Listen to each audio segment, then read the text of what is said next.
Hello there, I'm Vigalius. It's here. I've been looking forward to this. Star Wars Battlefront, the Classic Collection is finally here. It's the 15th, actually technically the 16th of March right now. I have just finished a huge fat session in this game because it's finally here. But what isn't here, as you may have noticed, is my score for this game, my rating. I haven't given a label to this game. There's a myriad of reasons for that. I don't know whether I want to cover the game, or like either one of the games individually or both of them individually another time. They're both massively different games. They're essentially just upscaled ports of games that existed like 20 years ago. How do I review those games without just reviewing the games themselves? And I don't really want to do that in terms of this collection.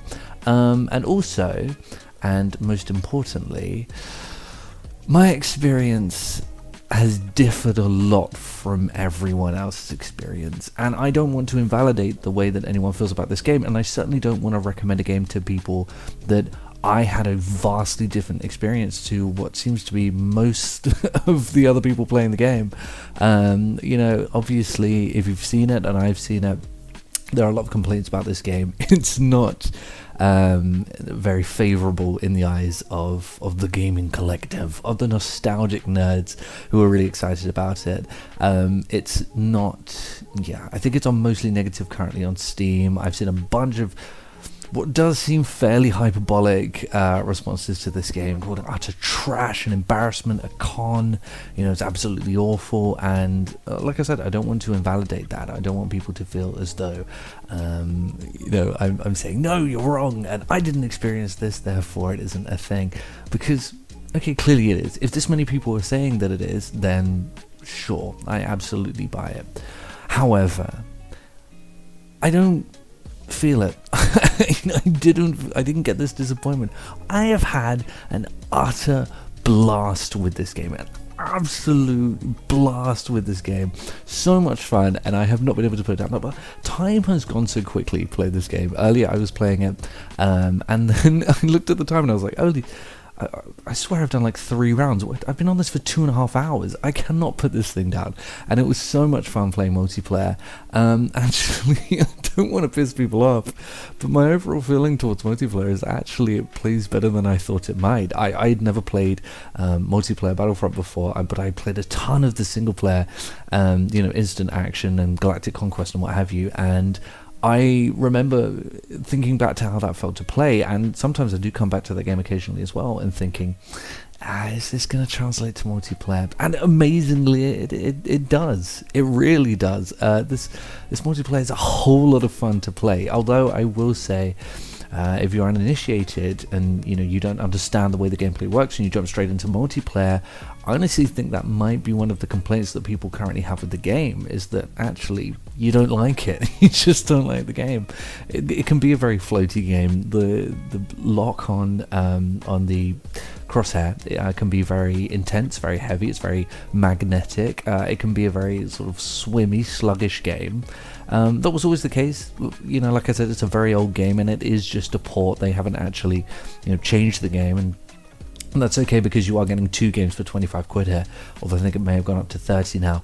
But I mean, I experienced occasional bugs here and there. There were 2 games, and I played a lot of games where it was pretty much unplayable, like the map wasn't loading properly and what have you. But then when we moved on to the next map, everything was absolutely fine. I've had the occasional glitch here and there where like zooming in is a little bit weird.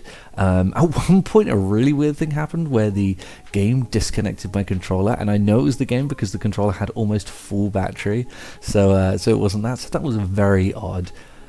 But aside from that, I'm sorry, I haven't been getting like too many bugs. I've probably put 6 to 7 hours, maybe 8 into this game so far, and I've had none in single player and only very few in multiplayer. And the multiplayer has just been so freaking fun. It's so fun. It's so much fun. And one thing I was really impressed with, excellent load times. Moving from game to game is a lot of fun. It doesn't do that dumb shit where it backs you into a lobby and you have to research again. It doesn't do that. You just move from game to game to game to game. People drop in, drop out. There's no lobby, but there never was in Battlefront. But yeah, it's very seamless. And like I said, the gameplay overall is just incredibly fun. A couple of notes that I would put for the multiplayer. It's 2024. I understand this is a direct port. They wanted to keep it as nostalgic as possible, but there are a couple of bits that really should have been dealt with. Personally speaking, like I said, it's 2024, man. How do you not have like some form of leveling?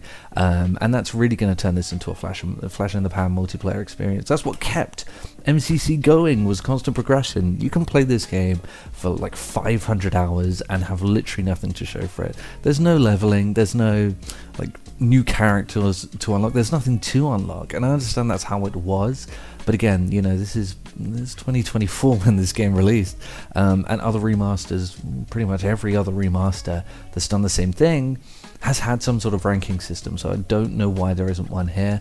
And there's some quality of life things, like the playlist is really obtuse to pick up. I would like some sort of lobby system. I don't like the way that you search for games here.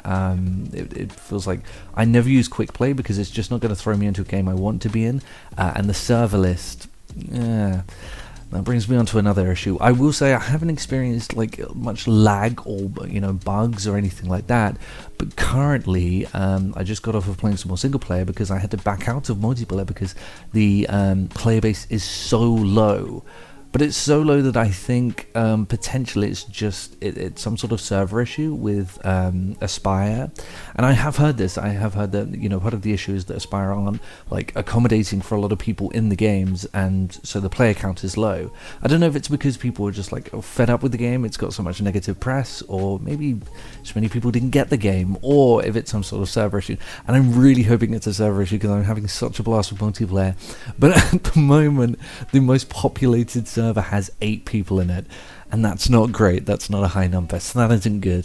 However, there is a lot of single player shit on offer here, and, you know, like I said, you're not gaining anything from playing multiplayer. If you really want to, you can just play all of this on instant action. It's essentially bug free. I haven't had any bugs, any issues at all on instant action. There's lots of campaign stuff to get through. There's Battlefront 1 campaign, Clone Wars and Galactic, although they're both very short, and then obviously there's the myriad of ways to play Battlefront 2. There's tons of stuff here, you know.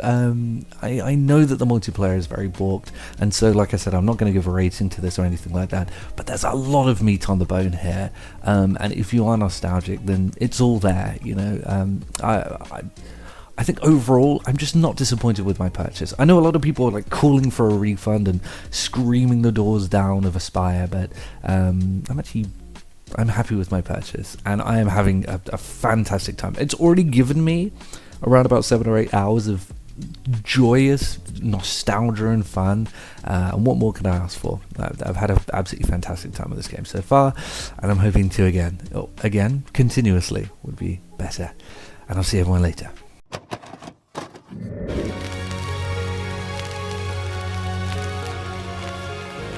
The PlayStation is only $149, and you can also get leading titles.